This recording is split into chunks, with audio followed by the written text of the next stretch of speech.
c'était comment cette longue étape? Je suis content d'être arrivé. Ouais.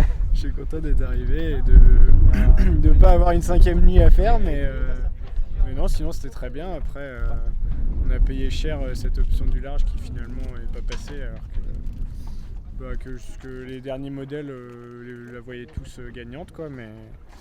Mais c'est le jeu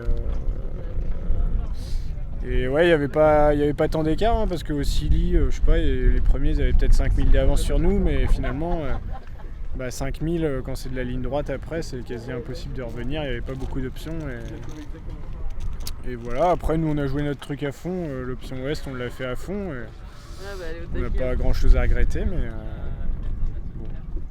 mais sinon c'était super, hein.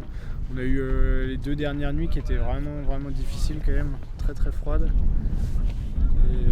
Mais sinon, globalement, je pense qu'on peut être content de ce qu'on a fait. Et en tout cas, on n'a rien lâché. On a encore dépassé perf sur la ligne, là, donc c'était top et ça reste des bons souvenirs. Bon, Alexis, comment tu l'as trouvé cette grande étape de... 4 jours dans un congélateur, j'avais jamais fait. Ouais, c'était frais. Ouais. Je pense que c'est un bon entraînement au Mer du Sud dans le Vendée, mais non, c'était hyper intéressant.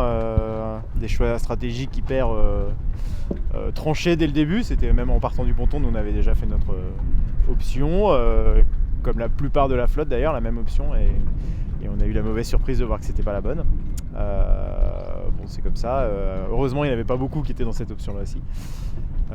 Et après, sinon, nous on était venus ici pour se préparer pour la Transat en double, passer du temps, des nuits en mer, vraiment valider le bateau, les voiles, et là-dessus on est vraiment hyper content de nos objectifs.